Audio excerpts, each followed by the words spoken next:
Good afternoon, everybody. I'm Russ Harrison, Director of Government Relations for IEEE-USA in Washington, D.C. Things are getting exciting here in Washington. Lots of stuff going on. We have a brand new competes bill, which bears a little similarity to the old competes bill, which passed several years ago. But lots to get through, so we'll jump right into it. But before I get to the slides, remind you if you have any questions or comments about what we're talking about here or anything that I don't talk about here, feel free to put them in the comments section, and I'll rotate to those after the presentation. With that, today, February 3rd, is the anniversary of the ratification of the 15th Amendment to the Constitution, which guaranteed all American citizens, well, all male American citizens, the right to vote, one of the big accomplishments of the Civil War era. Today is also the anniversary, interestingly enough, the ratification of the somewhat less loved 16th Amendment, which allowed for the income tax. So we'll focus on the 15th instead.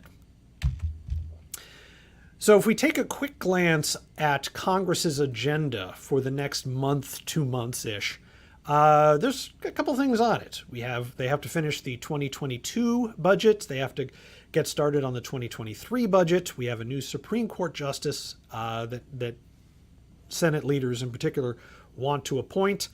We have the situation with the Ukraine, which may or may not involve Congress at some point.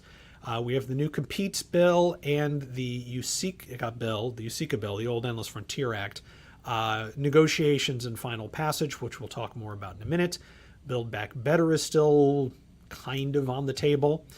There are major nominations pending for the FDA, the Federal Reserve, the FCC, the FTC, and several other major positions in the Biden administration, which is a lot in a relatively short period of time, particularly since earlier this week we had a near tragedy in the Senate.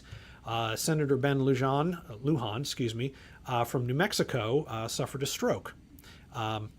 Fortunately, all the press reports say he's doing quite well and should recover quickly. We hope that will be a complete recovery. And of course, IEEE and IEEE-USA both wish him well and hope that all is good for both him and his family and that he gets back to Washington quickly.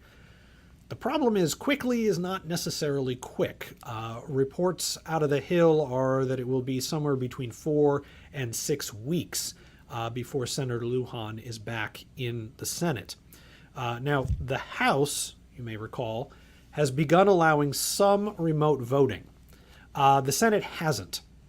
So in order to cast a vote, Senator Lujan actually has to go to the floor of the Senate, which means he will not be able to vote for a while. As of next Wednesday, that means the Democrats will not have an operating majority in the Senate.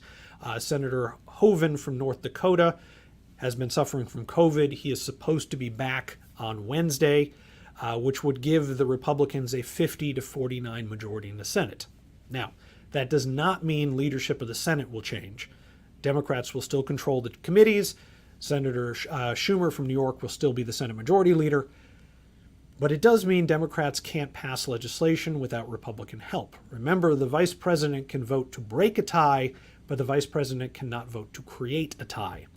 Already, Democrats have pulled a number of nominations off the floor in the Senate, and they're starting to shift around various pieces of legislation to move anything that's not bipartisan, at least a little bit, off the calendar, which dramatically complicates what was already a complicated and rather full schedule. Which brings us to the Competes Act. This bill was a little bit of a surprise. We knew that they were working on it, but the timing was a little bit surprising. We expected it later this month. But the new Competes Act was introduced by Chairwoman of the House Science Committee, Eddie Bernice Johnson. It is the product of a year-long negotiations with Republicans in the House, although the final version of the bill was not especially bipartisan. In the end, Chairwoman Johnson included a number of provisions that the Republicans did not like. The bill has already passed the Science Committee. It went very quickly. A floor vote in the House is expected soon. Democratic leaders are saying it will happen tonight. That's probably unlikely. They're working through 260-something amendments today, but we do expect it to pass tomorrow. We also expect the final vote to be highly partisan, although not necessarily strictly partisan. There is a possibility that some Republicans could support it and that some Democrats could vote against it, but it would be broadly partisan. The bill is being sold as a China bill. Originally, it was written as a science and research bill, but for political reasons, it's being sold as a response to China, which is fair. It is that, as well as many, many other things. What the bill is really is what we call a bucket bill. A bucket bill is when legislators just take a bunch of kind of random smaller bills and dump them into one bucket to make it easier to work through the legislative process. This is a summary of the Competes Act, which you can download from the House Science Committee if you're interested. It's 11 pages of very dense summaries of what's in the bill. It's not really analysis. There's some talking points in there, but mostly it's just highlight, highlight, highlight, highlight, highlight, and it goes on for 11 pages. Within there, we have significant additional research funds for NIST, NSF, and especially Department of Energy Office of Science. The CHIPS Act is in there. We'll get to that in a minute. But there's also a host of provisions that some of which don't have a lot to do with China, and some of which don't have anything to do with the Science Committee. These include provisions on foreign policy, trade policy. There's a couple dozen pages of just tariff adjustments in there. Homeland security policy, finance, natural resources, even some immigration policy, which is exciting. We'll get to that in just a second, too. The point is, this is kind of just a mess of a bill, which is not a criticism. It's just an observation. Sometimes messy bills make things easier to pass. But if we look at some of the details here, first of all, let's focus on the CHIPS Act, which is something we're very excited about. The House bill has $52 billion to support chip manufacturing, same as the Senate. It has $45 billion to strengthen supply chains, which isn't strictly computer chips, but will obviously include a lot of computer chips. $2 billion for helping with the manufacture of critical components, which again is not necessarily chips, but can be other things. It has solution-driven research, and this is significant because this is one of the big disputes between the House and the Senate over this bill. The Senate version of USEA, United States Innovation and Competitiveness Act, which used to be the Endless Frontier Act, which is a much better acronym, but nobody asked me. The Senate was very specific about targeting research at technology and technological innovation. The House doesn't want to do that. They want a much broader approach across all the sciences. Now, IEEE-USA is not against funding all the sciences, but we obviously would prefer it if the money was focused at us. So what the House has done is they've said, we want the NSF to focus all of this new research, or at least a lot of this new research dollars, on solution-driven research, which would include biology and chemistry and physics and all the other sciences, as well as technology. It does fund the Manufacturing USA program, which is one of the tech transfer provisions in the Senate bill. Not as much of tech transfer as the Senate bill, but it is in there. So I think you can hear from my comments here that IEEE-USA thinks the Competes Act is great, but it's not quite as great as USEA. We continue to prefer the Senate version, and we continue to prefer how Senator Schumer has positioned this massive investment in research to what the House is proposing. But the bottom line is we win either way. And so this is good news for us and good news for IEEE members. By the way, before we move off of the CHIPS Act, the Commerce Department released what they're calling a study, but it's short, which is fine, on chip shortages and the supply chain problems we've been experiencing. There's a link there, but it's easy if you just Google commerce and supply chain or computer chips, it'll pop right up. A couple interesting things out of that report. First of all, it noted, which a lot of IEEE members already knew, that the chips market was already stretched before COVID. Chip manufacturers were already running their plants at above normal utilization rates before COVID hit. So there was already an impending shortage of chips before COVID made a complete mess out of everything. And then we had COVID, We had a fire at a major factory. There was a bad winter storm down in Texas. And so a bunch of other things went wrong, which led to the current chip shortages. The other thing the Commerce report noted was that the shortage is most acute among kind of lower value computer chips. The really high tech chips we seem to be doing better on. The older chips used for legacy systems, that's where most of the really acute shortages are. What's interesting about that is that this report is being used by the administration to sell the CHIPS Act, but that conclusion suggests that the CHIPS Act isn't really what we need, because very few companies are going to use new federal incentives in the United States to build computer chip factories to build older models of computer chips. Most of their investments are going to be in the higher end chips. Not to say we don't need the CHIPS Act, not to say it's not a good idea. It's just interesting that the Commerce report doesn't actually lead one to the conclusion that the Commerce Department is suggesting. So within the Competes Act, there are a host of smaller provisions, and I'm just going to mention a few of them. There are dozens if you want to go through. Again, the summary on the House Science Committee page does a good write-up. It includes the federal rotational cyber workforce program, which is funds to train new workers in the cybersecurity fields, particularly targeting underprivileged communities. The National Apprenticeship Act, which encourages further education and apprenticeships in the trades and kind of blue-collar workers, which again we think is fantastic. Broadening participation in STEM is a K-12 education provision for money to help public schools teach the STEM fields to kindergarten through high school, but mostly middle and high school. Enhanced DOT authority to combat, Department of Treasury that is, to combat ransomware attacks. The wireless network provisions to enhance wireless network innovation and security. A provision that would require the Patent Office to collect demographic information on patent inventors, something we're not really thrilled with because that's not really how patents are processed, but it is in there. There's also a crackdown on Confucius Institutes, which I just want to note quickly because this hasn't gotten a lot of attention, which is kind of surprising to me. For those of you who don't know, a Confucius Institute is a institute at a university in the United States. They're all over the world, but we're only worried about the United States. It's an institution that teaches Chinese language and Chinese culture on college campuses. The thing is, the institutes are paid for by the Chinese government.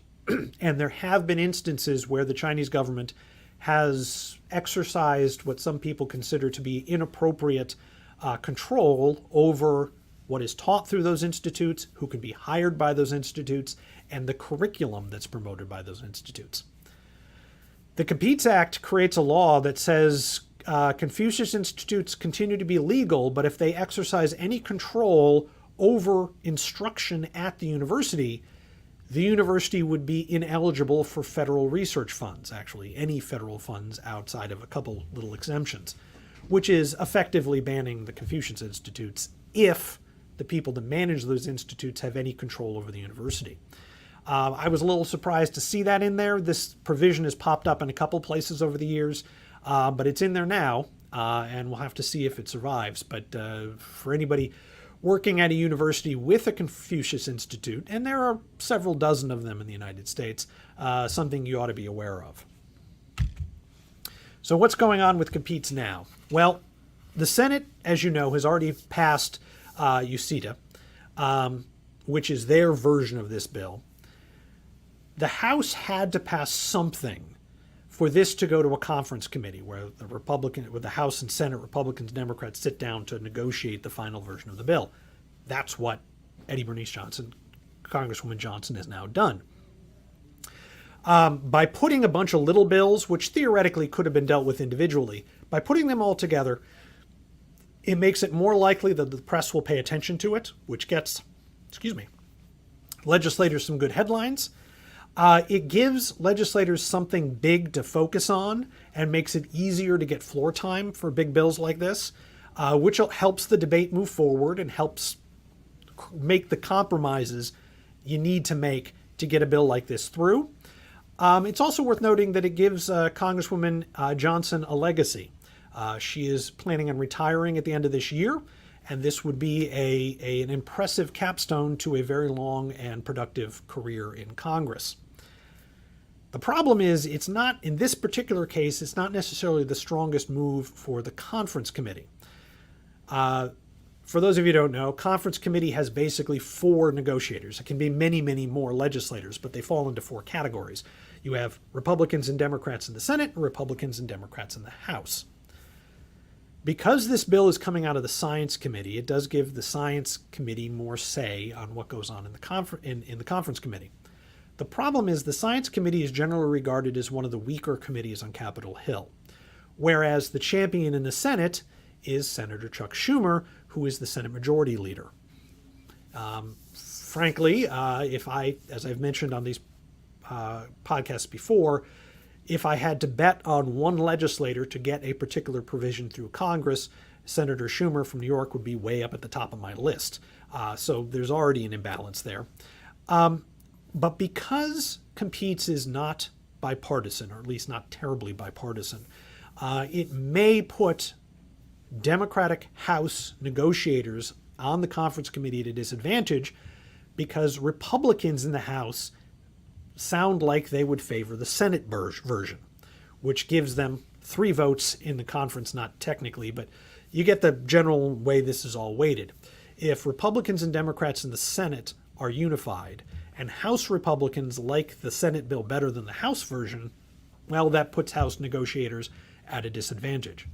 IEEE-USA has had some conversations with the Hill staff that have echoed those concerns, and so the House is already preparing itself to lose many of the differences between the House and the Senate when they conference. The good news for us is A, we prefer the Senate version, and B, most of the provisions that are identical we think are really great, like the CHIPS Act. Little discussion about immigration. We had, as mentioned earlier, there was an immigration provision in the Competes Act, but the administration, the Biden administration, also came out with a series of reforms to immigration policy, specifically looking at the STEM fields that are of interest to our members. Starting with the administration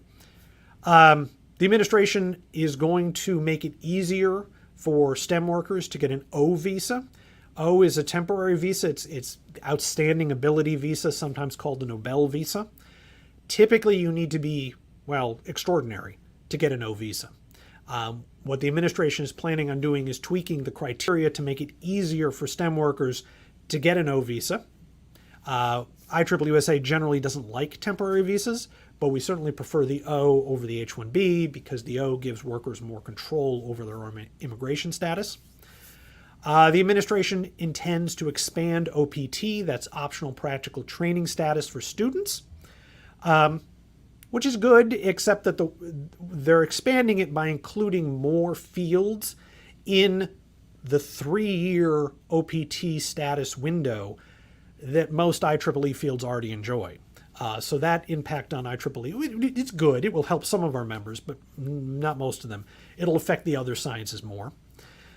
The administration intends to make it easier for STEM workers to use the EB-2 green card. EB-2s are the most common green card used by IEEE members to become American citizens. So this is good. The problem is the EB cap remains the same, at least so far. And so the way it works now, there's EB1, 2s, and 3s. EB1s are PhDs, sort of. EB2s are masters, and EB3s are bachelors. That's not technically how it works, but it's close enough. If we shift, and there's one cap for the 3 categories. If EB1 visas are not used, because there aren't enough PhD applicants, the unused visas roll down to Category 2, and any unused visas in that category roll down to Category 3. What that means is if you shift workers from Category 3 to Category 2, those workers should be able to get a green card faster. But the remaining EB3s won't, because there's one fewer visa for them to use, and so it's a wash in the end. So this is a modestly good reform, but not a fantastic reform. And we should pause and note that the Biden administration can't change immigration levels. That has to be done by Congress.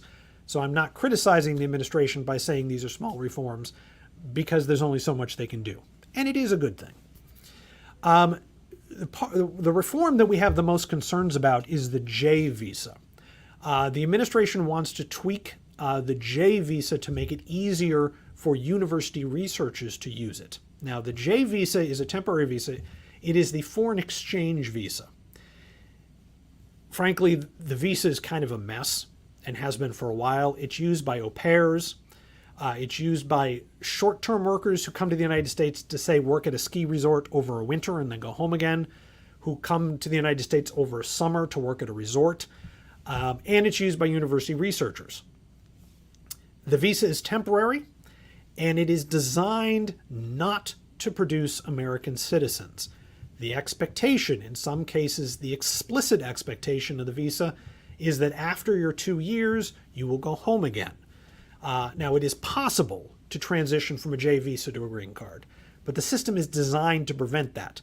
Unlike the H-1B, for example, that's kind of agnostic as what you do afterwards, and in some ways makes it easier to transition. The J visa expects you to go home again. There are no real worker protections in the program. There's very little oversight. The program is already being abused, according to many people, in many of the other fields. And it can only be used in specific professions.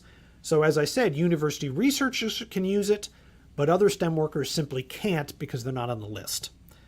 This, to us, is not the ideal way to get more workers into this country. Again, we don't particularly, IEEE-USA does not particularly like temporary visas.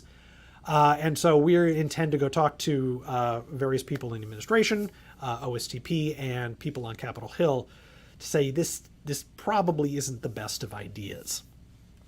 Shift focus. There's administration is doing nothing on H-1Bs and Ls, which is good because they would have expanded them, and we appreciate the fact that the Biden administration recognizes the problems of the H-1B and did not see that as a solution or an option for bringing more workers into the country. Shift to the Competes Act. The Competes Act includes a provision that would give an unlimited number of green cards to graduate students, particularly people that earn a PhD from a university. Two things about that. Well, three things. First of all, that's really good. IEEE-USA was the first organization to argue for this, and we've been pushing for this for 20 years. So this is a great accomplishment.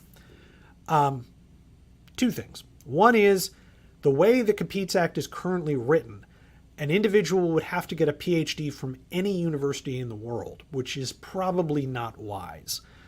The fact is that some countries' higher education system is pretty opaque, and it's really hard to tell what a legitimate institution is as opposed to a fraudulent institution.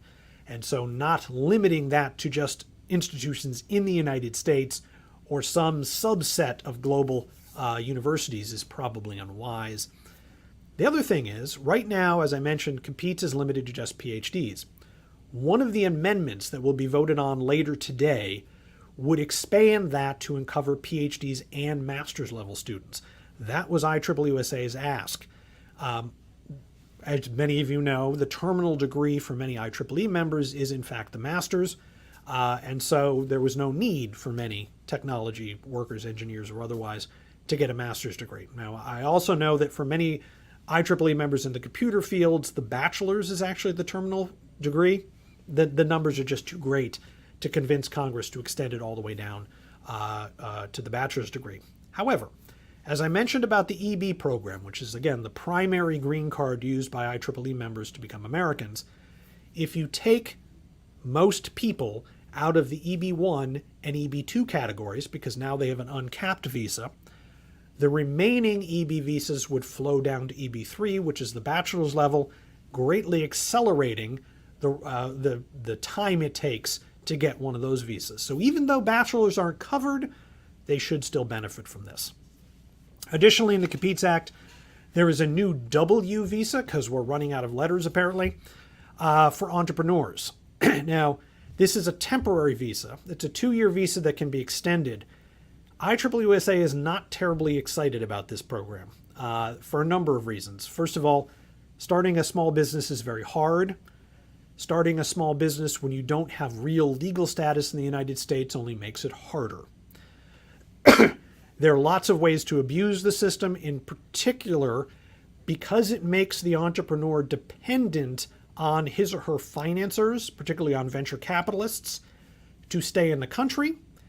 It unfortunately, the way the law is set up, encourages almost venture capitalists to seize control of a company, at which point they don't actually need the inventor as much, and the financiers would be able to manipulate the system to kick the entrepreneur out of the country once they've gained control of the business. So we've never been a big fan of the entrepreneur visa. Our position is if you want more people to start businesses in this country, give them green cards and let them go, and that'll work much better. Additionally, CAPEATES creates a new fee for STEM immigrants, which is unfortunate, but the idea there is that the new fee would pay for the green card exemption and the new W visa, which is typical in the immigration space. So mostly good news on immigration in the CAPEATES Act, and unlike Build Back Better, which we'll talk about in a minute, this could actually pass if it makes it into the final version of the bill, which we think it will. Speaking of Build Back Better, this is the big reconciliation bill that crashed and burned back in December. Senator Manchin from West Virginia said that he believed the bill was dead, but it's dead by Washington standards, which means it's not dead. Negotiations continue to try to carve out a much smaller version of the bill that could get Senator Manchin's support without losing anybody else in the Senate support, so that something could pass later this spring. Word is that the clean energy provisions are likely to be in that bill. The electric vehicle provisions are likely to not be in the bill unless the Democrats take out the union provisions. Currently, there's a tax credit for purchasing an electric vehicle if that vehicle is made in a factory that is unionized, which would not include Tesla. Senator Manchin apparently doesn't like that. If they take out that union provision, the electric vehicle credits would likely to survive. The immigration provisions in Build Back Better are essentially dead and will not be included. The parliamentarian has already ruled 3 times that it's not germane. The problem now with Build Back Better is that they're talking about trying to find a deal, but they're nowhere near finding one, and the odds of this bill passing decline with time. And given the Senate in particular's really tight schedule, it's unlikely that this bill is going to come up anytime soon, and the longer it takes, the less likely it is that it will be voted on at all. A couple notes on the FY 2022 budget that was started back in October. House and Senate negotiators for both parties met last week and this week and say publicly they've reached agreement on some issues, which is good. However, they're still a long way off. When they start negotiating, hardcore negotiating like this, there's always some easy wins. It's the last wins that are the hard ones, and they seem to still be a ways away from that.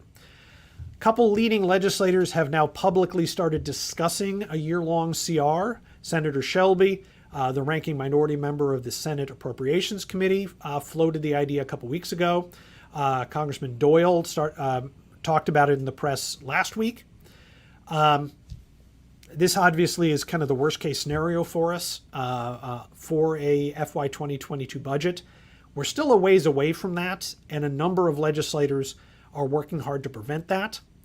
It's worth noting that Senator Shelby said what he said about the year-long CR for pretty much the sole purpose of getting in print that the Democrats haven't managed to finish the budget, so that was a political thing. Doyle talked about the CR to poke the Democrats into getting the job done and making the deals that are necessary to pass a budget. So both comments were tactical as opposed to real predictions. But again, the longer things go on, the more likely it is to happen. President Biden's FY 2023 budget is supposed to come out somewhere around March 1st. The State of the Union address will be March 1st. Although the administration is already talking about that deadline may be sliding, the problem, frankly, is that the administration can't write the 2023 budget until they have a pretty good idea of what the 2022 budget looks like, which they don't at the moment. And so the president usually is supposed to put his budget out in February. It's already going to be March, and that might slip to the middle of the month if we're lucky. And again, the more disruptions we have, the longer this takes, the more likely it is that Congress will simply do a year-long CR. The Senate technology antitrust bills that we talked about last time is moving. The Senate Judiciary has approved the antitrust bill aimed at the app market.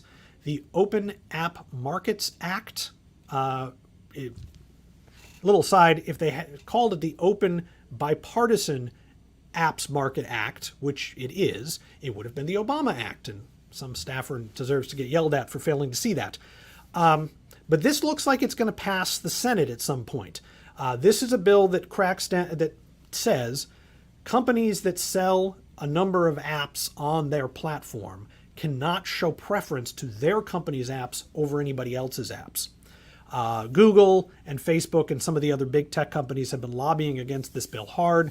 But a survey came out just yesterday that showed that 84% of app developers think this is a great idea. So we have some competing arguments on this case. The House has started working on their own version. They're a little behind schedule. It's not clear if this bill can actually pass, mostly because it's not clear what's going to happen in the House. In the Senate, it has good, solid bipartisan support. A couple legislators that seem to really care about this, especially Senator Klobuchar from Minnesota. So my guess is it's going to pass the Senate. Not quite clear what's going to happen in the House yet. I want to remind everyone that the IEEE-USA Congressional Visits Day, is April 5th and 6th. It will be virtual again this year, so you don't have to travel. All IEEE members in the United States are invited and encouraged to attend. It is free for all IEEE members. Our focus will be on the fiscal 2023 budget. I'm hoping something is done on the 2022 budget by then. But if it isn't, it's probably going to be a year-long CR, so we'll still talk about the 2023 budget. There's a link up there to go to register. You do need to register because we need to know who you are to set up your meetings. As you all know, the way the CVD works is we get you a meeting with both your senators and your representative, or at least their staff, and you have 15, 20, 25 minutes to talk about whatever it is you want, focusing on the federal budget to make sure they know what IEEE members think about legislation and policy ideas. So I encourage you all to join us. It's usually a lot of fun. Certainly it was last year. Next update will be Thursday, February 17th in 2 weeks. And again, if you have any comments, feel free to put them in the comments section. I'll flip to that in just a moment. But before I do, I'll remind you, I'm Russ Harrison, Director of Government Relations for IEEE-USA. My phone number is 202-530-8326. My email address is r.t.harrison@ieee.org. Feel free to reach out and contact me anytime. My team, or IEEE can be of service. And with that, let me flip over to the comments. Oh, quite a few of them. Don Hearies.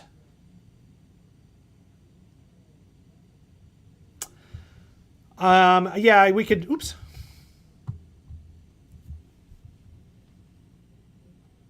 Yeah, noting Steve's comment, but let's get back to Don's before I lose track of it. I know that different words are used by different communities about what these chips are. And you're right. They're called legacy, but some of these chips are going to be used for a long time. And in fact, some very high-tech products don't need really high-powered, tiny, weeny little chips. They can work just fine with a bigger, older chip.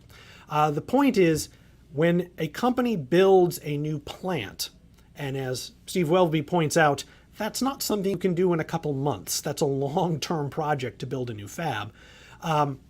When a company invests in the new fab, they're going to invest in state-of-the-art, which means the new fabs that are being built around the world, including in Ohio, maybe a $100 million investment just east of Columbus, Ohio. Intel's building a new plant, which is fantastic.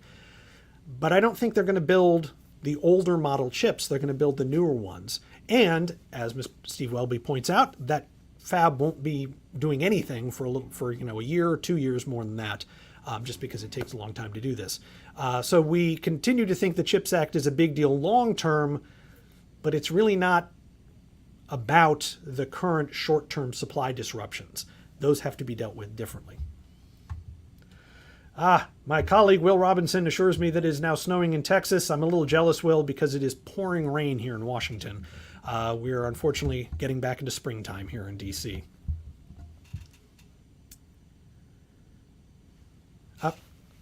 Mentioned the EBs.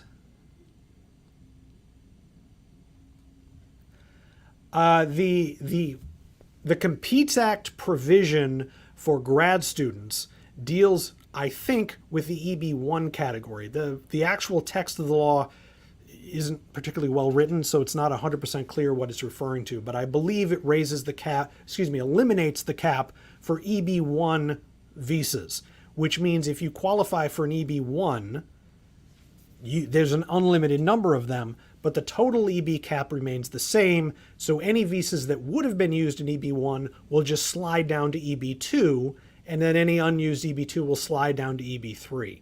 So the uncapped category is specifically for PhDs, unless the amendment is accepted later tonight, but will still benefit the master's and bachelor's level graduates as well, which is good. Corey Ruth, my colleague, asks what happens in a long-term CR, and the answer is it depends. The way a continuing resolution works is the legislative language is actually very short. It basically says all federal budgets should continue to spend at the same rate they spent in 2021.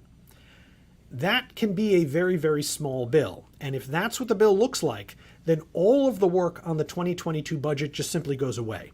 And there's always a provision in there for an increase because of inflation, which will be a little more this year than usual. But there won't be anything else in there. But there could be. Normally when a CR passes, there's that kind of standard text for the entire government. And then there are riders. And the riders will say every part of the federal government spends at last year's level plus 5% for inflation, except for NASA, which gets another $20 billion. And except for this particular program at the Veterans Administration, which gets another $20 million. And so they can put these little riders in. And legislators try not to let that happen because once it starts, everybody wants their rider in and you end up with an omnibus appropriations bill. So they'll limit the number of riders that get in there, but money for research has a strong chance of being one of the relatively few provisions that get in there. We can't argue for that until Congress gives up on FY 2022. But if they go down a long-term CR pathway, we do have a reasonable shot of getting into it. Fingers crossed. The problem is that once they shift to a year-long CR, the turnaround will be really, really short, so we'll have to be quick. Don Heeries asks about a CR in the fall. Don, we have to be clear. The CR for FY 2022, they'll probably pass a CR sometime in the next 2 weeks to bump the deadline to early March. It's the next one that we're worried about. If they do a year-long CR, it would extend until October 1st, which is the end of the fiscal year. There will be almost virtually guaranteed a CR for the FY 2023 budget, which is technically due on October 1st, which they don't ever meet that deadline. That CR will probably punt the deadline until December. October this year, there'll be very little legislating because it's election year and everybody wants to go home to protect their jobs. So we expect a CR for FY 2023, but we expect it only to go to December. And the expectation is that the fiscal 2023 year budget will pass in December, particularly because it remains likely that Republicans will take control of the House after this next election. Senate is less clear. Most people in D.C. are betting that the Republicans take the House, in which case the Democrats that currently control the House are going to want to make sure their budget is passed before they hand over control to the Republicans. So that's kind of what we expect. Lots of things can go wrong, so we're not clear. And to answer Steve Welby's last question, I don't spend much time coming up with the clever titles. Sometimes they happen quickly, and sometimes I just punt and go with the first thing I think of. And I think I got everything. If not, you are always free to email me, and I'll respond to you one-on-one. As always, I appreciate you joining us this afternoon. Hope you all have a great February. Happy Groundhog's Day to everybody. And I look forward to speaking with you again on the 17th. Register for the CVD. Have a good afternoon. With the advancements in new technology, the landscape for power systems is changing very rapidly. Information technology has really made a huge difference in enabling some of the things that we work on. I've been able to leverage IEEE-USA to be in the leading edge of my industry. IEEE is all about a sense of community. I am learning ideas and concepts and thinking completely out of the box. IEEE-USA is my competitive edge.